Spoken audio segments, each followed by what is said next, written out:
Welcome to Sales Velocity TV, where we pull back the curtain on how the top businesses in the world sell more with less resistance. Bringing over 50 plus years of combined sales experience and over 100 million in revenue generated, please welcome the hosts of Sales Velocity TV and two incredibly entertaining gentlemen, Andrew Cass and Aaron Parkinson. All right, welcome back to another episode of Sales Velocity TV. I'm Andrew, that's Aaron, and we're talking building your business, growing your sales, Aaron, in a post-COVID world. Now, don't jump ahead. We're not saying COVID's over. What we're saying is the shift is happening right now. We'll talk about why. The writing is on the wall. The shift is happening, meaning there's light at the end of the tunnel, and we're certainly turning the corner. And I am seeing an explosion that I was not expecting to see, which I'm going to share here today, Aaron, in a little bit. How are you, my friend? I'm doing amazing, man. Happy Good Friday to everybody out there in the world. We thought we'll talk about good things for Good Friday today. And I think the good things are that we are seeing some busting at the seams happening with. Yep. I mean, I'm in North America, obviously. You're a Canadian. I'm an American. You're in the Cayman Islands. I'm in Florida. I just traveled, and I'm blown away by what I just saw, and shocked and surprised at the same time, which is really the topic of today. It won't be a long one today, but you got to be prepared as a business owner, because business owners that recognize trends before it's public news are the ones that usually get a jump ahead and create more momentum and ultimately get more done in their business. I've always been a big identifier of trends. I think I've had a talent in the last 20, 30 years where I've been able to. But I also read and study a lot, right? I don't just show up. I read and study a lot. So there's, that's instructive too, is if you're always plugged into entertainment, you're going to miss it. If you plug yourself into education and research and you go deep, you're not going to miss it. And that's really, to me, a big lesson in business. And I think that I think that we have to clearly define what you're talking about here, because it's a good point, right? There's entertainment and there's a time for that. And then there's, the bullshit mainstream media that's over here trying to capture your attention and doom and gloom 24/7 and a bunch of circus monkeys, on radio and television constantly. And in the middle, there's facts, education, and trends. I'm glad you said the middle, Aaron, because I feel like I'll be 48 this year, and I feel like I really have a good pulse. What did you say? I hope I look like you when I'm 48. Oh, thanks, man. That was a compliment. That's good. You can keep saying it. But I really feel like I get it now that just about everything, politics, money, economics, health, wellness, the truth is always somewhere in the middle. Yep. Almost 90. There's always going to be an exception to the rule, but 99% of the time. And we're talking post-COVID today. And the truth is probably somewhere in the middle, right? We're talking about building your business in a post-COVID world. We know COVID is still going on. I say post-COVID world as the title of the show today because the world has to go on. And now that a large chunk of the population is vaccinated, that creates confidence. So there's tremendous confidence. I just got back, Aaron. This was kind of the inspiration for the theme of the show today. I just got back from a vacation with my family in North Carolina for 4 or 5 days just to kind of disappear, check out an area of the country I've never seen that ultimately I'd love to live in, by the way, at some point. In the mountains, in nature. And when we went to book the trip, so we went to book a trip somewhere else first, which was one of the islands down by you. Are you near St. Thomas, by the way? Yeah. Is St. Thomas by you? I'm not, as far as all the islands are concerned, I'm not so check this near out. St. Thomas, but it's in the Caribbean. All right. Yeah, exactly. I figured it was in the vicinity, right? It's one of the islands. So this is the point here. So we went to book a trip to St. Thomas. We were going to meet my sister and her husband down there because they're going down there in April. And I called and there was nothing available. I'm like, how is there nothing available on the island of St. Thomas? This is like a rare island. So main hotel, nothing. Next hotel, nothing. Okay. No flights either? Okay. Well, that's weird. Maybe we just booked 2 last minute. Okay, let's go North Carolina, a place we've always wanted to go. So got that trip, and I always book through American Express Platinum Travel. I avoid all the mayhem. We don't spend hours online trying to save $10. We go right to the best. American Express Platinum Travel. I'm on the phone with my travel agent, so for 1 hour I'm on the phone. She's going through the trips. We book a beautiful hotel in North Carolina. The first one wasn't available. Second one was like 2 rooms left. So now I'm like, what's going on here? Go to book a car, nothing. No cars. What do you mean no cars? Go to book a flight, rare seat availability. And I'm like, oh my God, it's happening. Everybody's done. And again, I don't take this the wrong way, No disrespect to COVID, no disrespect to the virus. There's obviously something serious happening that needs to be adhered to.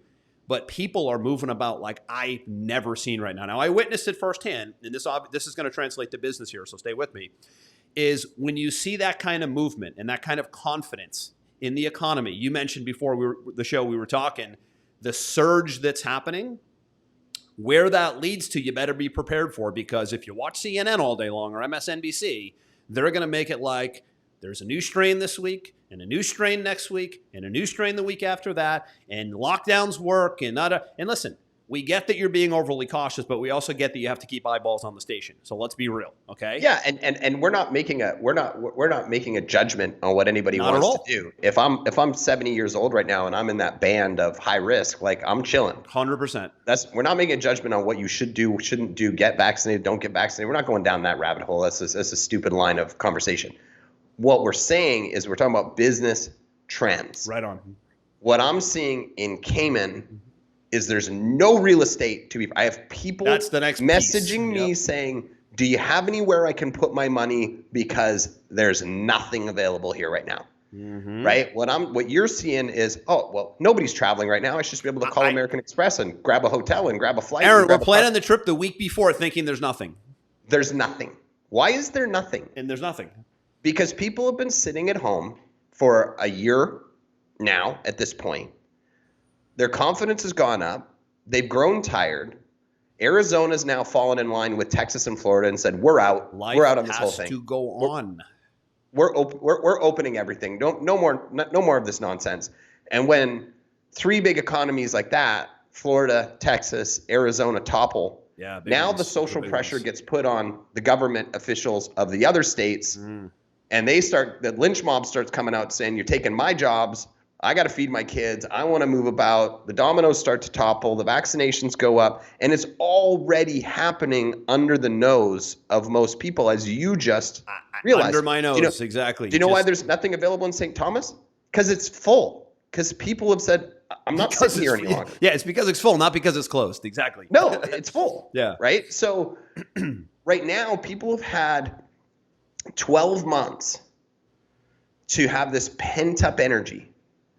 Pent-up money. Now, don't get me wrong. I know there's a lot of people that have been hit hard in this. Yeah, no doubt. But in any economy, money flows in different directions. There's winners and there's losers in every economy, right? And for a lot of people, there's a lot of people I know that have never made more money in their life. We'll talk about that in a little bit too. I hear than in the last 12 months. In contradiction to the people who've been devastated by it, obviously. But the point is, money doesn't disappear. It just flows into different places, right? Now you add on top of that the ungodly amount of money that's been helicoptered in by the government. With another round coming, by the way, as we speak. With another round coming, right? And people have had nowhere to put it, right? The people who've been stable or excelling in this country have had nowhere to put it.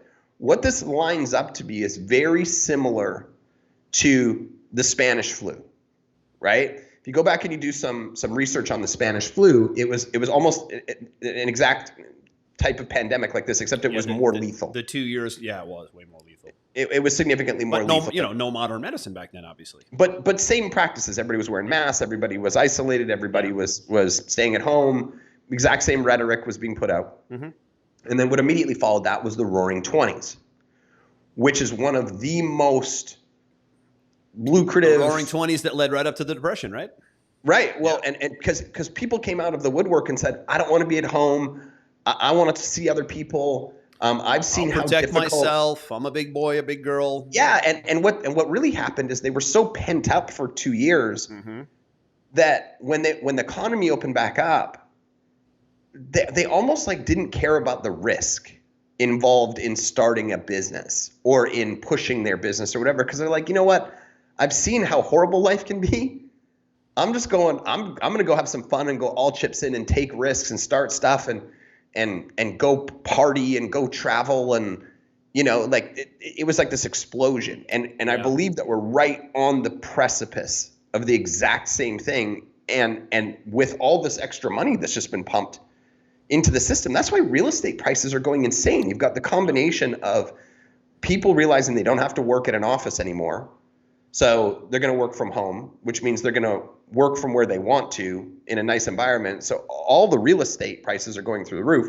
And then all this money that's been helicoptered in, and wealthy people wanting to protect their fortress, they're buying hard assets because they believe that inflation's coming with all this money being pumped in. Yep. So everybody's buying up all these hard assets, right? And now people are starting to travel, and now people are like, they're ready to Listen, let loose. It's movement, really. What we're talking about is movement. When the movement begins, you better be moving as a business owner to be ahead of it, because the movement is happening. I just witnessed it firsthand. I was totally shocked. Not what I was expecting. Like I said, almost nothing was available. 2 weeks out, we were thinking we'd have no problem, right? That's number one. Like you said, on real estate, yes. I mean, there is the home remodeling industry in the United States in the last 12 months, because people were at home, so they're investing in the home, in the four walls within, right? I have two clients. Two clients in my mastermind group. One is in the roofing space. One is in the home remodeling space. Record years, 2020. Record. I mean, huge numbers, because they're servicing that space. So recognizing trends is really the topic of the day here, because if you can recognize trends, you can sell into it or make money off of it. And really, if you're not looking for ways to profit from trends, then it's probably going to be a long haul for you, because it'll be a grind. Right, we got to get ahead of trends, whether it be from an investment standpoint or from a business model shift standpoint. Otherwise, you're playing catch up a lot of the times, and that's not a great place to be, playing catch up. Yeah, and where I see a lot of, like our business is a great example of that, Andrew, is like there's been a ton of people realizing how unstable their business or job is over the last 12 months. So they're looking to diversify into other businesses, other areas, or increase their education potentially in a new space. Right. And so we've had a record year. We've had beyond a record year, almost to the point where we have to turn people away at this point. And it's because we were in one of those niches where people are like, wow, I want to explore other things, right? Anybody that's open to the public over the next quarter, restaurants, gyms, experiences, services, you're going to get hammered, because people are so in need of human communication. You and I have been talking about live events forever, how we think that people, are dying for live events. Look at the UFC, the Ultimate Fighting Championship. Yep. Just moved their event, first live event they've ever done, or the first live event they've done in a year with fans. They went to Florida because Florida was open to them doing it. They went to Jacksonville. In one day, they set the record for ticket sales in one day in Jacksonville. The demand, the pent-up demand, the pent-up movement, demand. The movement. The movement. People are like, I am tired of being in here. Yep. I've been saving money in many cases because we haven't been doing anything for the last year. We haven't been traveling. We haven't been, moving around. Like, I need this. I need this for my mental stability, right? And if you get ahead of this and you start, heavily marketing, we're open, we can supply these services, here's something to take your mind off the last, you're going to get hammered. Yeah, and I think that's a great point. And really, that's the point of the topic of the day. It's a little off track today, but you need to prepare your processes and your systems now as if. If you get stuck in the news rhetoric, then you're gonna wait. I'm seeing it happen all the time. A lot of waiting and seeing. There's no more waiting and seeing. The movement is now happening. It's quietly happening, though, and that's which the lesson we're ecstatic here. About. Yeah, but we see it, right? You have to have foresight, and a lot of people don't. And hopefully we're going to give you some foresight here to see, hey, if you own a restaurant, if you own a brick and mortar business, if you own a gym or a school of some kind, don't keep waiting for everything to be perfect. Prepare now for the storm that is quiet. Storms are always quiet at first. It's always the calm before the storm. That's the analogy. This is the calm before the storm. As vaccines in the U.S. keep going up and people gain more and more confidence, movement keeps happening more and more. So I saw that firsthand with travel. We're seeing it in real estate in both countries where we live, right? We're seeing it. The stock market is on another level. It's almost disconnected. It's almost divorced from reality. It does not go down. That's another indicator. That confidence is just shooting the stock market. It does not go down. And I know there were some numbers coming out today, which I haven't seen yet. Shockingly, I haven't seen them yet. It's already 11:30, right? There was a jobs report today that I was meaning to look at because it's another underlying trend. And again, we're kind of going economic today because economics, you got to understand economics to get ahead of trends, as we just mentioned. And when you get ahead of trends, you're able to kind of, be the leader of the pack when it comes to your products, your services. Live events is a biggie. You and I are getting ready to put our live event, a workshop or an event of some kind on the calendar in 2021. And people are like, what are the dates? Just tell me when. Is it going to happen? I'm there. And listen, right? And it will all be done carefully, cautiously, respectfully of a contagious virus that's floating around, right? There's no, this isn't a cowboy rogue move here. This is life must go on intelligently and responsibly. This is why I've never, ever been a fan of lockdowns because A, there's no science to support it, not one iota. I've looked, not one. And secondly, the damage to people financially and mentally will far exceed COVID at the end of the day. When this is all said and done, there won't even be, COVID isn't even in the conversation from the devastation that's financial and mental. It's not even in the conversation. And nobody can tell me otherwise. And that's concerning to me. That's concerning to me.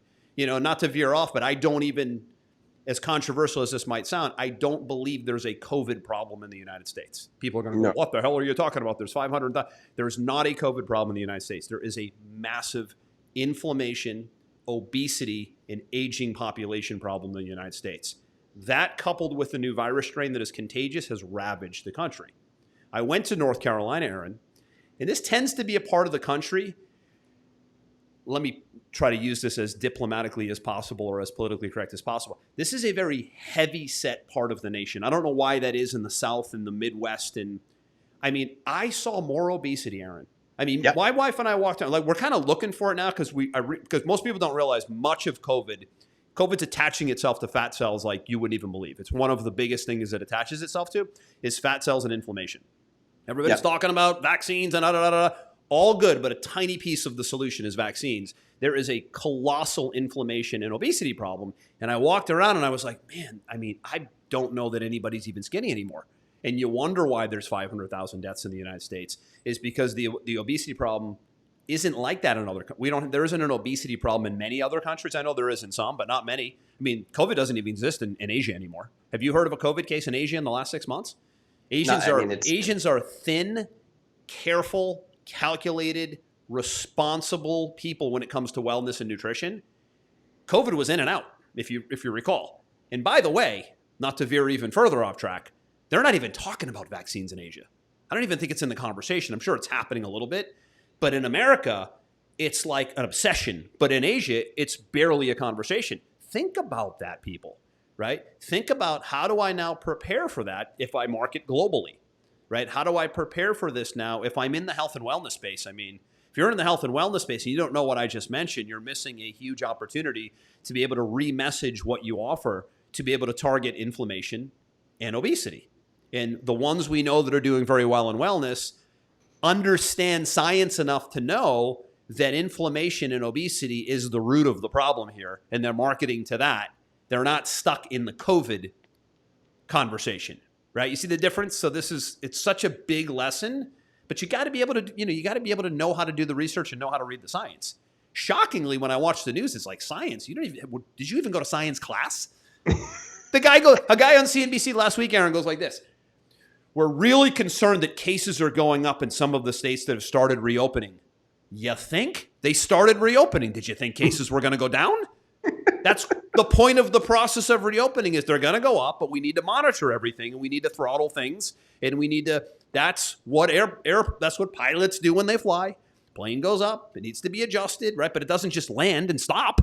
It keeps flying, right? That's reopening. It's just not that hard. No, and going back to the business side of this, I saw an article, I can't remember, it was one of the major publications yesterday, and the headline was shocking. It's why it caught me. It said, banks have too much money right now and they don't know what to do with it, and it's a problem. That's not a problem. And obviously we know that's not a problem. Liquidity is not a problem, right? But read between the lines. Exactly. Okay. Mm-hmm. Banks are not in the business of holding cash. They're in the business of lending cash. Their business is lending, right?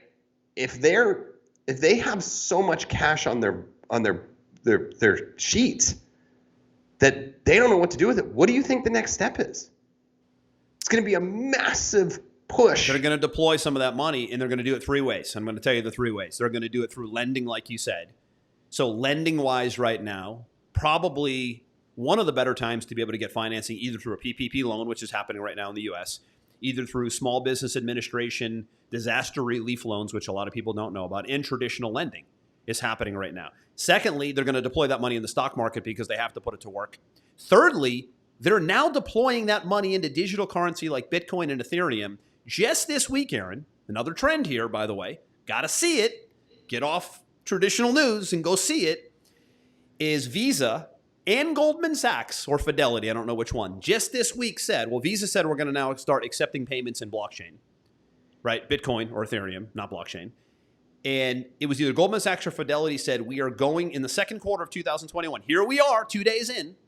We are going to be offering digital currency, blockchain, Bitcoin, Ethereum, ETFs, or mutual funds to our clients. Do you have any idea what kind of when a mutual fund is launched that's brand new and a brand new hot, sexy trend, the money that's a melt up is what that is. And you're seeing it, by the way, because Bitcoin's at almost 60,000. And it really, frankly, shouldn't be, but it is. So it is what it is. Fight it at your own risk. Digital currencies are going through the roof. Stock market's going through the roof. Travel's going through the roof. Real estate's going through the roof. Home remodeling space is going through the roof. So as an investor, you need to look at that. As a business owner, you need to look at that, because how do you adjust your business model to capitalize is the question. Well, and how do you adjust we just want to make this one sort of light and fun today and just talk about some things that we're seeing, right? Light and fun. So do you think it's possible for us to do anything light and fun? I'm kidding. I have these really good friends of mine here, two of my best friends here on the island. And their business got hit in COVID, right? Part of their business is construction, and part of their business is real estate rental, right? And so with the lockdown and people couldn't do work, we couldn't get materials in, slowed down a bunch of projects, and then they had a lot of rentals, and obviously there's no tourists coming to the island, and so on and so forth. It hit them pretty hard, right? But they shifted their mentality because of what we're talking about right now. They shifted their mentality and they saw the trends. Good. In the last 2 weeks, here's what they did instead. They sold one of their properties for $9 million, one of their personal properties, because the real estate sales side is going bananas. So they're like, okay, let's stop people focusing are paying on premiums today. Yeah, let's stop focusing on the hard. Let's focus on the opportunity. Right? Then they sold another one of their properties with a full build, probably a $7 to $8 million project. And then the wife's a realtor, and she sold $24 million in condos in 1 week. Wow, awesome for her. 1 week. I love that she didn't get crippled into the narrative, and she kept producing during the narrative. What a difference. I think that, like any human, when you get hit, you do get crippled for a while. Yeah, of course. Human nature. It's human nature, and it happens to all of us, including you and me, right? It's like, oh God, what's going on? Is the whole world ending? What do I have to do now? We were all there in March and April of 2020. Not a single person wasn't like, this is just totally uncharted territory and we're scared. Not one. And if anybody says that they weren't, they're lying. Everybody was maybe concerned. Warren Buffett was cool because he was like, I wait for crashes. Who's that? Probably the only guy. Warren Buffett is probably the only guy that was listen, man, COVID blindsided everybody so much that everybody was probably like, what's going to happen to my entities, my organizations? What's going to happen, right? And even Buffett, who's been, he's been around the longest. I bet even he was like, what's going to happen to some of my holdings? Because this is totally uncharted territory. Totally normal. Sure. But the point is that they shifted their focus from what's happening in this sector that's affecting me to what's happening over here that I could capitalize on. Right? Yes. And it's that really important mental shift, because there's already things in play that you might not be seeing. And there's definitely things coming down the pipe that you might not be seeing until you take a step back and you say, okay, where's the money flowing? Because you got to think about it like this. March of last year, economy was good. Everybody was happy. There was some record numbers in unemployment and all these things, and everything was going perfectly happy, right? Not a lot's changed since that time. Like, yes, we've had COVID. Yes, we've had this lockdown. Yes, we've had all these things, but a lot of the same big companies are still doing well, if not better. Oh yeah. Most of them are doing better because they have such an online presence. Absolutely, right? And now it's almost like we're pushing like the reset button, but it's very similar to what it was before, except there's more stability in the presidency. We're not going to open that conversation because but the reality is more stability in the presidency. Yeah, especially in the United States. Yeah. There's less drama, let's just say, right? Which builds confidence. Of course. Right? You've got $1 gazillion just got dumped into the economy, helicoptered in by the government. And you've got a pent-up demand of people wanting to do stuff. My wife and kids are like, when the moment this thing opens up, we are out of here, and there's no limit on our budget. We're going to go do all the things. We're going to go shopping. No limit on our budget. We're going to – all the things are happening. You know, the demand But the way you feel is the way a lot of people feel. Yeah, it's like a balloon that you keep blowing into, and it gets tighter and tighter and tighter. That's what's happened.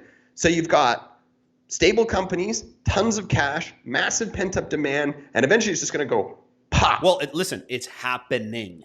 And this is the key. Right. Present tense. Happening hasn't happened. And this is the key for you watching is get ahead of it. Get your sales processes dialed in. Adjust products and services to talk to the spots that the money is flowing to, right? Money goes where energy flows. Old but true saying. You're going to have to be nimble and agile, I think is what you're getting at if you want to get ahead of it. And I know many listening are already way ahead of this. In fact, if you've been online, we did very well in the last year because we've been online guys for decades. It was painful to watch some of the businesses and people getting especially this. We noticed this a lot in the fitness business, very physical, one-on-one in the gym, local, regional. All of a sudden, no gyms, no one-on-one. Holy moly, what do we do now? We've never been online. I watched industries like that. Just people got decimated who were the deer in headlights. And then I've watched a couple, and I can think of a couple local trainers that I'm friends with that just exploded because they harnessed the internet and they created a whole new division of their company that was internet-based training, nutrition, wellness, subscription-based programs. And they're like, I mean, I know two locally that were good friends of ours at our local gym that quit. When it reopened, they were like, we're not going back. We're doing better now with more time freedom, more flexibility, and we're having more fun. Great job because they got ahead of it, Aaron, right? And I don't think that it's true, but there is some truth to it. Is somebody said to me the other day, COVID didn't kill businesses, it exposed their weaknesses. I would agree with that to a degree. It killed some. You know, I think there's some people that would say, no, always in the middle. It killed my business. Always in the middle, yeah. Right? But there's a lot of truth to it. And I'll give you an example. One of my friends had 10 burger restaurants. High-end burger restaurants in Canada. Mm-hmm. Obviously, franchise? A lot of restaurants have been just hammer smashed. Oh, yeah. That was the biggest decimation of all, I think, is restaurants. No question. Over the last year, he's made more profit than he ever has in his history of his businesses. Why? Because he put all of his focus into pickup and takeout in his marketing. Heavy money and focus. And rather than having to run a restaurant with a full floor staff, he just pulled his key managers, put them in charge of that part. Now all he had to do was employ a kitchen. He didn't have to employ all the other pieces that make a restaurant work. So his profit margin was considerably higher and his sales remained the same because he went all in on the messaging and the focus. And he didn't try and chase the regulations. Oh, make patios, do this, do that, blah, blah, blah, blah. Really good point, man. Most people, he was like, I'm not in. Were playing not to lose. He was playing to win. That's a huge difference in sports, in business, and entertainment. You always see the best of the best that do it for the longest. They're always playing to win, not playing not to lose. And you're right. The other side of that, too, is restaurants that moved into e-commerce Because think about this. If you're at a restaurant right now and you have like, I don't know, sauces or you have butters or you have like some proprietary thing that you make, why would that not be sold globally in the form of an e-commerce, Shopify store, Amazon store, your own website? What a great time to do it. And some did, some didn't, right? So again, well, and here's the thing. Now that we're coming out of COVID, he's like, I'm not taking my foot off the gas of that. Exactly. I realize how profitable that is. That's in addition to getting things back to normal over here. And when you talk about personal trainers, it's a great example because we coach lots of personal trainers. We've seen a lot of them say COVID was the single best thing that ever happened to me because it forced me to go into the digital side where I was completely, invisible. But in fairness, Aaron, we also watched a lot of them that didn't pivot, and they're out of the industry because they didn't want to embrace technology and they didn't want to embrace e-commerce and they didn't want to embrace online and tech. They didn't want to watch the trend. Yeah, but that most did though, and kind of a crazy observation, but personal trainers tend to be healthy, optimistic type people. Yep. So naturally, they're going to pivot better than the non-healthy, non-optimistic type business owner. I know it's a weird theory, but that's my theory. It's not a theory, it's a fact. Yeah, so they're going to be more optimistic. They're going to take better care of themselves. They're going to be able to pivot and handle adversity quicker than somebody who just really has neglected themselves for a long time. So that's why I watched a lot of them actually adjust for the better. And really, not many that I know of failed and didn't adjust. But there's other industries where, and the restaurant was a big one, that didn't do what your buddy did. They kept playing not to lose. They just kept waiting for restrictions to be lifted to go to the next level, but they weren't bringing the business online. They weren't creating new divisions of the company. They weren't doing catering or delivery the right way, and they spent themselves out of business. Now, listen, it shouldn't have happened in the first place, right? At the end of the day, there's not a politician on the planet Earth that should say you can't do business. But what they can say is they can say, let's try to work together to find a good middle ground. That's what good leadership is. It's how can we find a middle ground where we don't wipe you out, but we also don't put the public at risk. That's what a great leader does. That's what the leader of Florida did. That's what the leader of Texas did. Now, they're a little controversial because maybe they went too far. I live in Florida, and I've walked out of restaurants, Aaron, that have been packed like sardines because I'm like, come on. Like, let's not be irresponsible and let's not be a renegade about it, but let's let businesses operate, which is what leaders do. Let's maybe do it at 50%, 60% this month and see how we do. Let's work as a team. Politics and business at the local level need to work as a team. It's not that hard. None of this should have happened. There shouldn't have been different things happen. California shut down like Venezuela. Give me a break. That's the other side of the extreme. Florida's open up like it's 2010. That's the other side of the extreme. Like I said, I've left restaurants because I'm like, this is a little out of control. I've said to concierge, I can remember this specifically, Aaron, you'll get it. I kind of say it like, I kind of am a little. You're a little blunt. There's the word I'm looking for.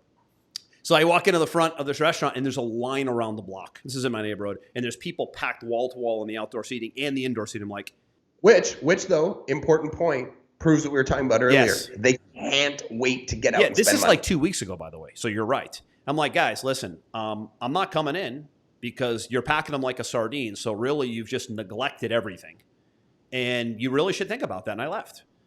And I'm like, I'm as loose about pro-business. Yeah, I'm pro. Of course, I'm pro. Listen, I'm fighting for business owners, and I'm more than anything else during this whole thing, I'm fighting for the kids.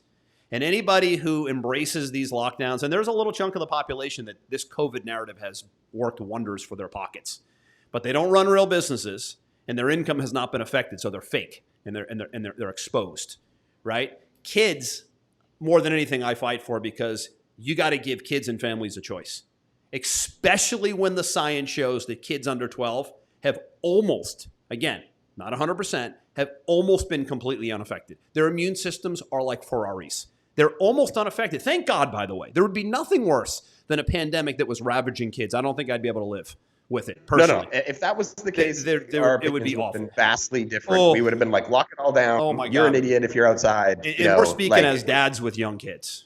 But the science shows that it's the majority of people that were affected already had underlying health issues that they either hadn't addressed or couldn't address. And listen, they're really, I know some doctors really old.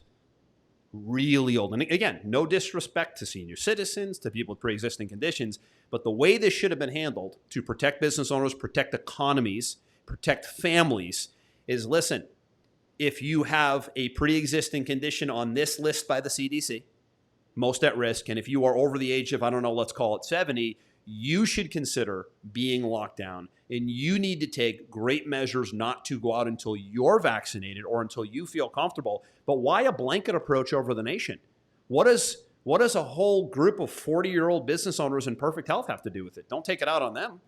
That's just piss poor. That's piss poor leadership is what that is. And there's no argument. Serious lack of leadership. There's no argument. Like, no one can argue that and win in that conversation. The conversation's over right there, because you can't take a blanket approach to anything in life. Really, when you think about it, again, somewhere in the middle, right? Leadership is in the middle. Leadership is in the middle where it's a little bit uncomfortable, but leadership is also in the middle where you work with both sides.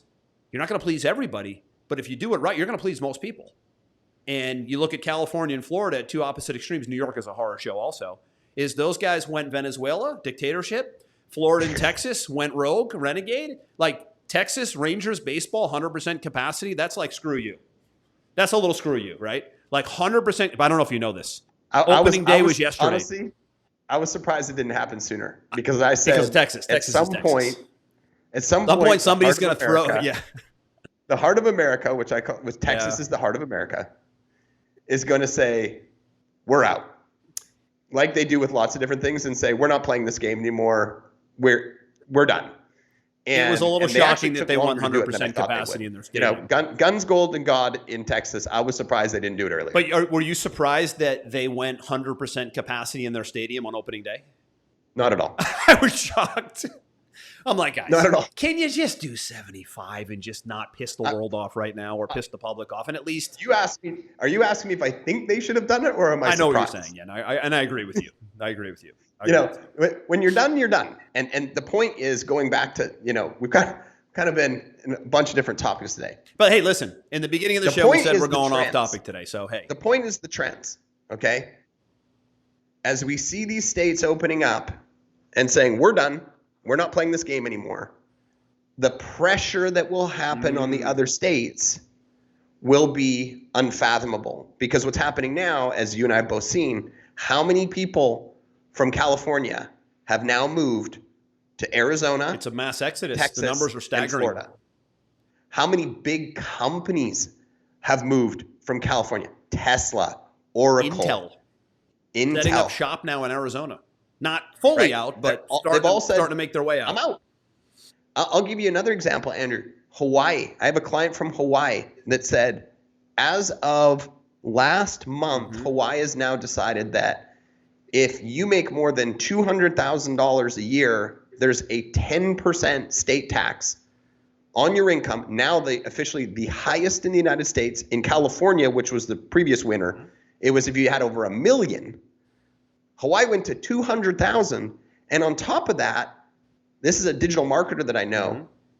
They added sales tax to his advertising spend. Oh, he just got his bill. He just got his bill from YouTube last month, and there was a magical $8,000 tax. Are you serious? Put on top of it. You know what he said? I'm out. Peace out.